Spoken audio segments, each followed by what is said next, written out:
Good morning students. Last लेक्चरला आपण transportation in living ऑर्गॅनिझमपर्यंत झालेलं होतं. आज आपण सर्क्युलेशन इन ॲनिमल्स हा पॉईंट बघणार आहोत.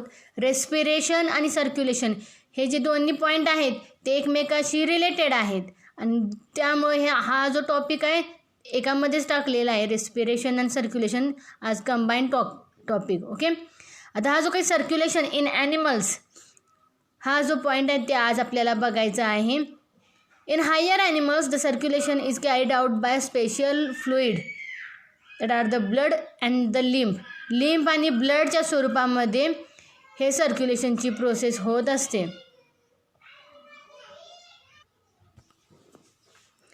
Now we see about the blood vascular system. आता ब्लड व्हॅस्क्युलर सिस्टीम म्हणजे काय असणार आहे? अशी सिस्टीम की ज्याच्यामधून ब्लड पास होत असतं, ब्लड सर्क्युलेट होत असतं, त्याला म्हटलं तर ब्लड व्हॅस्क्युलर सिस्टीम, ज्याच्यामधून ब्लड जाणार आहे. आता ही जी काही ब्लड व्हॅस्क्युलर सिस्टीम आहे, हायर ॲनिमल्स जे असतात म्हणजे ॲनिलिडा टू कॉर्डेट, अर्थवर्मपासून कॉर्डेटपर्यंत ह्याच्यामध्ये स्पेसिफिक अशी ब्लड व्हॅस्क्युलर सिस्टीम आहे, कारण स्पेशल सर्क्युलेटिंग फ्लुइड त्याच्यामध्ये आहे. ब्लड ज्याला आपण म्हणतो हे त्याच्यामध्ये प्रेझेंट आहे. तर बाकीचे जे काही ऑर्गॅनिझम आहे याच्यामध्ये ब्लड हे असेलच असं नाही. In higher animals from the annelida to the chordates have a special circulating fluid the blood which is pumped to tissues by the heart through the blood vessels. Okay, हार्टमधून blood व्हेसलमध्ये blood pumping करणे किंवा पूर्ण बॉडीला हे blood पोहोचवायचं काम ह्याच्यामध्ये होत असतं. Okay, now the types of the blood vascular system. दोन टाईप आहेत, ओपन सर्क्युलेशन आणि क्लोज्ड सर्क्युलेशन. त्यातलं पहिलं बघायचं आहे ओपन सर्क्युलेशन. आता ओपन सर्क्युलेशन म्हणजे काय असणार आहे? Blood is circulated through the body cavities. Here in the diagram आहे बघा. This is the structure. Open circulation type of vascular system. Open circulation याच्यामध्ये दिसतं. कशाचं आहे? तर कॉक्रोचचं आहे. गेल्या वर्षी आपण स्टडी केलेला आहे. Cockroach having the open circulation. त्याच्यामध्ये बॉडी कॅव्हिटी जी आहे, पहिलं जे लेबलिंग आहे ते तुम्हाला करायचं आहे. ॲक्च्युअल पहिलं जे लेबलिंग आहे this is the about the heart. पहिलं लेबलिंग आहे हार्टचं असणार आहे, ॲवोर्टा असणार आहे त्याच्यामध्ये. दुसरं जे आहे labeling this are the alary muscles आणि तिसरं आहे heart chambers. Okay, these are the circulatory system of the cockroach which show the open circulation. Blood is circulated through the body cavities. Body कॅव्हिटीमधून ब्लड सर्क्युलेशन होतं. Body कॅव्हिटीला म्हटलं जातं haemocoel. Visceral organ lie in between the filled body cavity. Visceral organ जे आहे ते अलायरी मसलच्या साईडला असतात आणि त्याच्यामध्ये हे विशरल ऑर्गनच्या सराउंडिंग हे ब्लड प्रेझेंट असतं. जे काही फूड असेल किंवा ऑक्सिजन असेल, that exchange of material and exchange of gases takes place directly from the blood to the tissue of the body. Oxygen किंवा न्यूट्रियनचं जे काही पासिंग असणार आहे, एक्सचेंज असणार, ते डायरेक्ट होत असतं. Blood pressure is low. Respiratory pigment that is the haemoglobin is not present. जसं आपल्यामध्ये हिमोग्लोबिन प्रेझेंट असतं तसं कॉक्रोच किंवा लो ऑर्गॅनिझममध्ये हिमोग्लोबिन किंवा कोणत्याही टाईपचं रेस्पायरेटरी पिगमेंट नसतं. There is not transport of gases. पण आता ट्रान्सपोर्ट ऑफ गॅसेस नसतं, म्हणजे ऑक्सिजन घेणे, CO2 बाहेर सोडणे हे डायरेक्ट याच्यामध्ये होतं. म्हणजे त्याच्यामध्ये कोणताही गॅस घेऊन कोणताही गॅस बाहेर सोडणे, फक्त ही प्रोसेस याच्यामध्ये होत असते.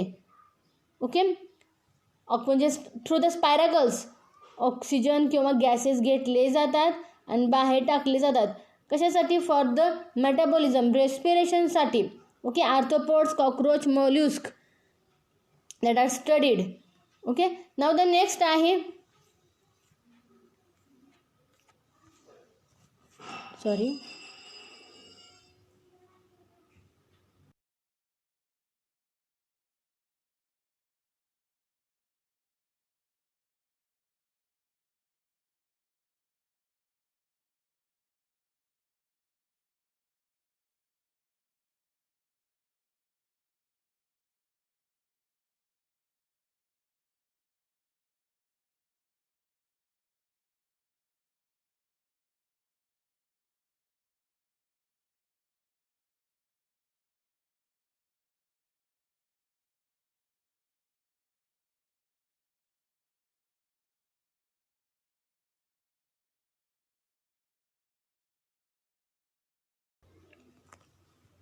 Closed circulation.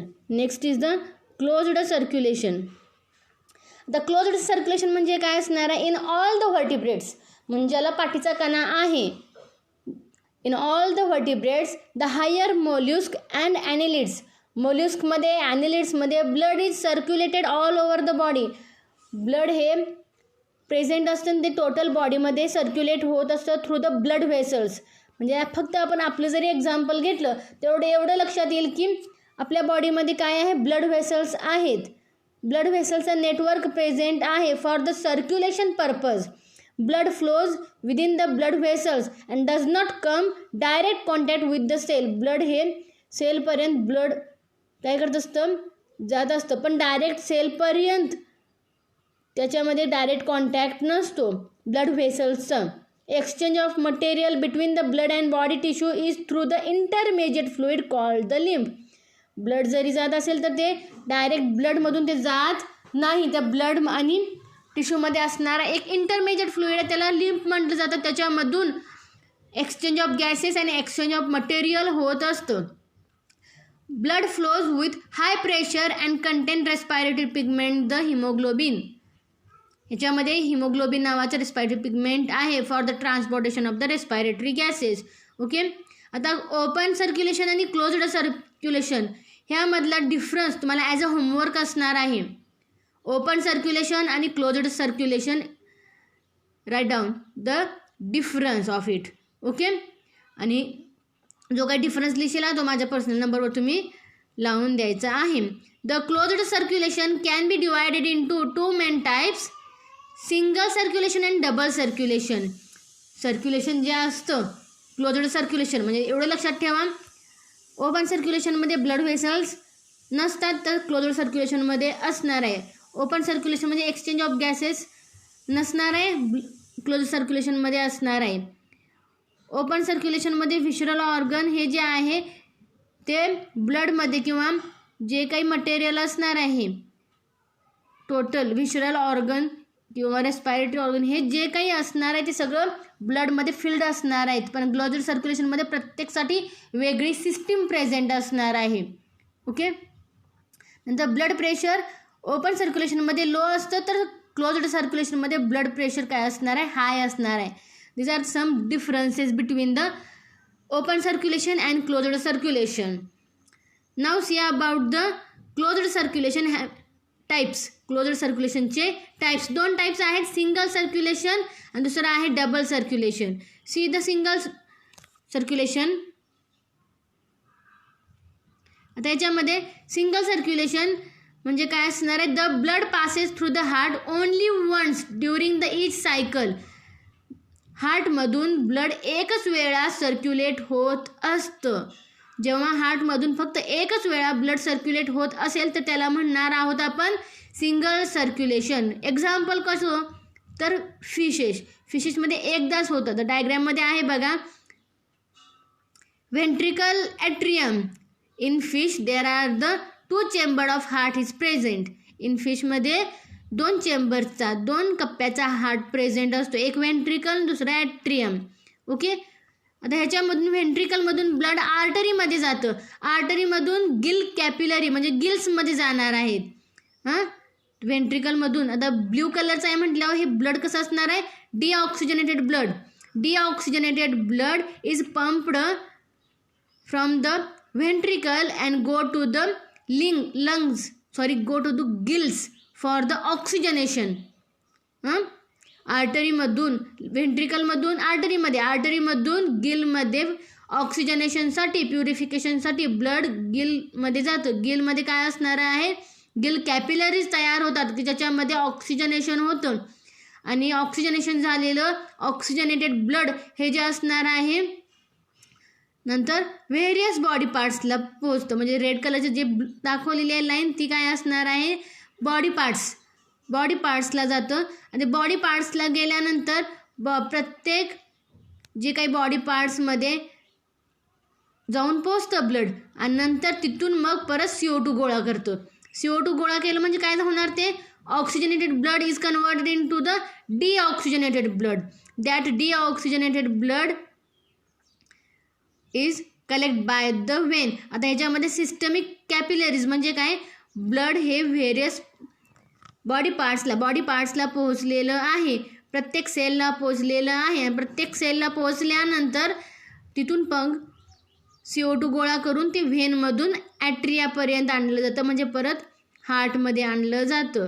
म्हणजे एकदा व्हेंट्रिकलमधून गेलेलं ब्लड ऑक्सिजनेशन करून बॉडीला प्रोव्हाइड केलं जातं, नंतर परत ते हार्टमध्ये घेऊन कशासाठी आणलं जातं, फॉर द सर्क्युलेशन. म्हणजे हे हार्टचं पंपिंग एकदाच होणार आणि एकदाच पंपिंगमध्ये टोटल बॉडीला ब्लड प्रोव्हाइड होत असतं. Since heart of the fish carries only deoxygenated blood, it also called Venus heart.